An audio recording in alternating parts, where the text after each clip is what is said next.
जय श्री राम। एक दिन राम दरबार में कई ऋषि मुनियों के साथ महर्षि च्यवन पधारे। राम जी ने सबका बहुत आदर सत्कार किया और सेवा की आज्ञा मांगी तो महर्षि च्यवन ने बताया कि मधुपुर में लवणासुर नाम का राक्षस ऋषि मुनियों के लिए काल बना हुआ है, आप हमें उसके अत्याचारों से मुक्ति दिलाएं। तो राम जी ने कहा, हम प्रतिज्ञा करते हैं कि हम उस संकट का समूल नाश करेंगे। रघुवंशी शरणागत की रक्षा के लिए अपने प्राणों की आहुति देने से भी संकोच नहीं करते। आप निश्चिंत रहिए। ऐसा होना चाहिए राजा, जो अपने राज्य के विद्वानों साधु संतों का पूरा सम्मान सत्कार भी करे और उनकी सुरक्षा का भी पूरा उत्तरदायित्व अच्छे से निभाए। उस महाराक्षस से युद्ध करना अपने प्राणों का दांव लगाने जैसा था, परंतु भरत, लक्ष्मण, शत्रुघ्न तीनों भाई बिना एक पल सोचे युद्ध पर जाने के लिए एकदम तैयार हो गए। युद्ध के लिए सिर्फ एक को ही जाना था, पर तीनों यही कहते रहे कि मुझे ही जाने दिया जाए। परंतु शत्रुघ्न के अनुरोध और तर्कों से राम जी ने लवणासुर के वध का उत्तरदायित्व उन्हें सौंप दिया। यह है राम राज्य, जहां कर्तव्य पूर्ति के लिए हर अधिकारी अपना तन, मन, जीवन सब कुछ दांव पर लगाने को हर पल तैयार खड़ा है।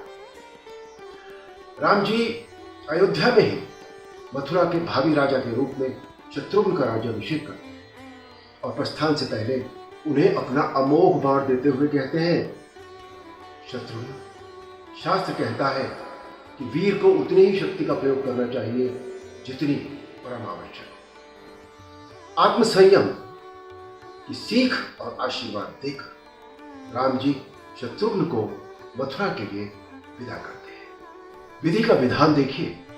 रास्ते में शत्रुघ्न महर्षि वाल्मीकि के आश्रम पर रात्रि विश्राम के लिए रुकते हैं और उसी रात्रि सीता जी 2 पुत्रों को जन्म देती हैं।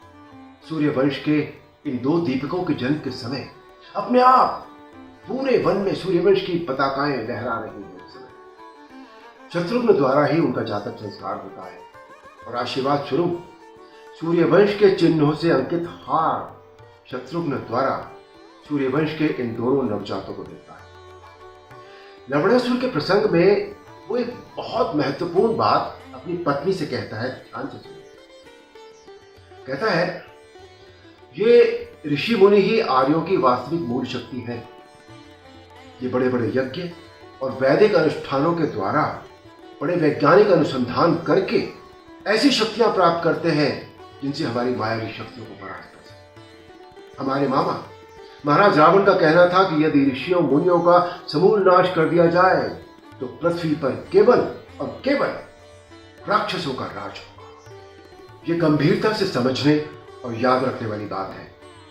वैदिक परंपराएं जब जब कमजोर हुई है तब तक धरती पर आसुरी शक्तियों का राज बढ़ा है। विश्व की वर्तमान परिस्थितियां इसका सबसे बड़ा उदाहरण है।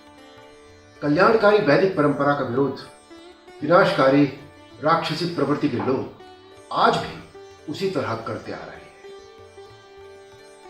जय श्री राम।